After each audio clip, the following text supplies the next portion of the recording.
It's been 28 years since the Suns made a finals appearance. For the Bucks, 47 years, and their franchise player returns tonight. Heaven now on earth, $500,000 on the watch. 3 bands on the sweater just to let it watch. Fires up a three. It's good. And the foul. Chris Paul has taken control of game 1. You can send it Bitcoin, time to dribble it with stock. Paul on the drive. Count it and one. Chris Paul's first finals game has been a brilliant performance. Brilliant's an understatement with Chris Paul. Cassidy Hubbard here. How about that? So excited to see in you. Effect, I know you're happy to be in studio with someone. I'm happy to be that person. Just you. Well, so great to have you here because we got to talk about Game 2 coming up tonight. What is the latest on Giannis? Because yes, he did well in Game 1, but it wasn't sort of the Giannis we're used to seeing. Yeah. If you ask Giannis, he says he feels fine. He's feeling good. We asked Bud how he really is feeling. He said, look, yesterday everything looked clean and positive, so that's a good thing. Giannis is saying and emphasizing that his knee is fine. He's not thinking about his knee.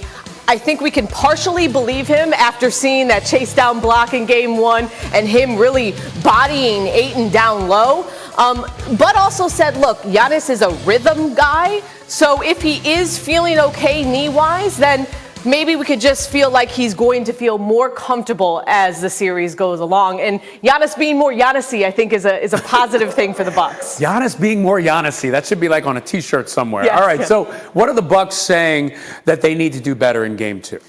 So, look, they've dropped Game 1 in the last 3 series. So the sense I'm getting is the Bucks aren't panicking, but they're pretty disappointed, specifically in their defensive performance. And Jrue Holiday said, we can't give them a steady dose of any type of coverage. We really need to muck it up. We need to throw anything at them. And part of that may also still be the switching, whether that's 1 through 5 or a soft switching, meaning that Jrue Holiday and PJ Tucker will be fighting through screens. What they can't do is roll red carpet out to the mid-range for 2 mid-range assassins in CP3 and Devin Booker. So what Jrue Holiday said, whether he was disappointed in himself or disappointed in the overall defensive plan, is that they need to be aggressive, but they need to be smart with how aggressive they are, because as we saw, the Suns know how to get to the free throw line. You know, and you talk about the plan here. Coach Bud always takes so much heat for his planning, maybe sticking to the script a little bit too much. But you've got a story about Coach Bud, right? Yeah, so if you don't know this, so Coach Bud, he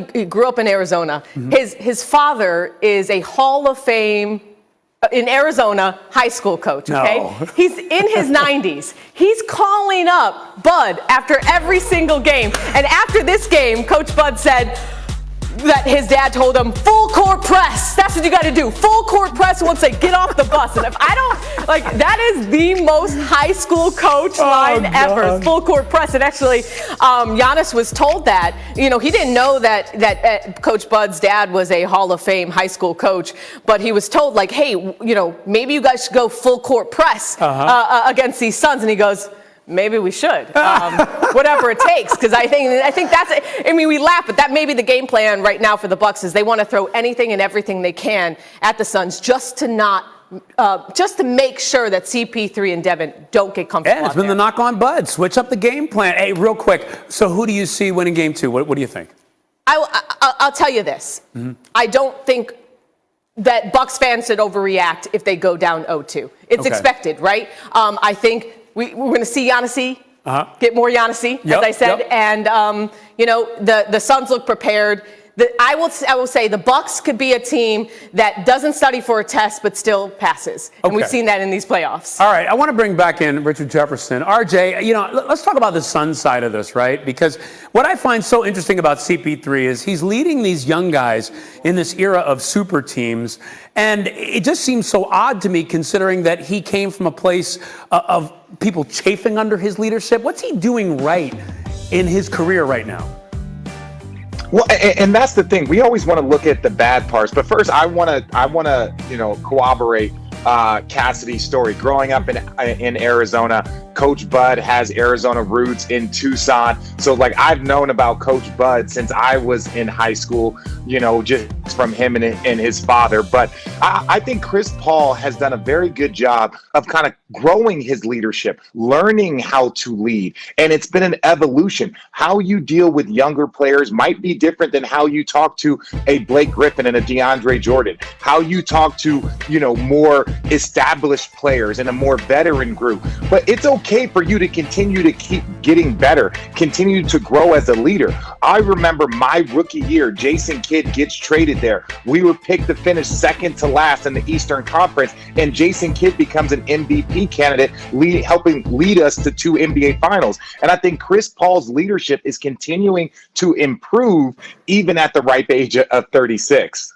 Yeah, you talk about that improving leadership, but again, Cassidy, a lot of people did not. There were teams that chafed under him. There were teams that did not like his leadership style. Yeah. Now it seems different with these Suns. Look, he's a pest. He's an irritant. He was those things with the Rockets and Clippers. He is that with the Suns. But the thing about leadership is you have to have people who want to be led.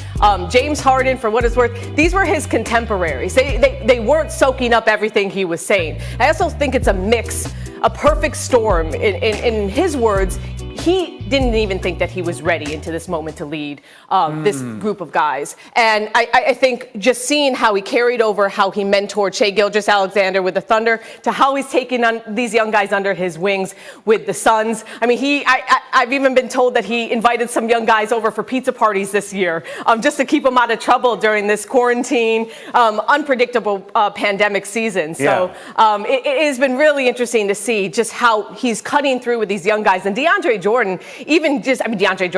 Ayton gave him the ultimate respects, called him a Michael Jordan, LeBron James type leader on the court. Oh, see, that's key, because RJ, you played with LeBron. I have to ask, what do you see in their leadership styles that may seem similar?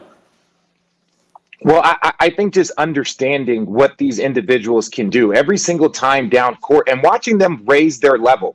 Obviously, there was conversation about Chris Paul being the MVP in the regular season, and he's like you kind of see an echo of that in the postseason.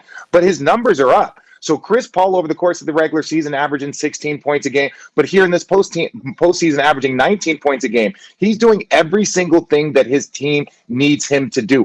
And he's a leader. It means on the floor. We talk about extensions of coaches on the floor. LeBron James is an extension of whatever they're trying to accomplish on the floor and off the floor. Chris Paul has done this.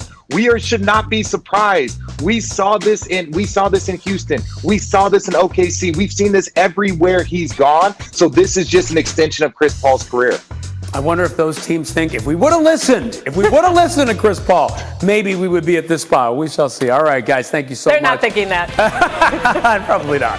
All right, well, Game 2 of the NBA Finals is tonight, 9 Eastern on AB's Giannis and the Bucks look to even the series against Chris Paul and the Suns. Our coverage tips off with NBA Countdown at 8:30, and both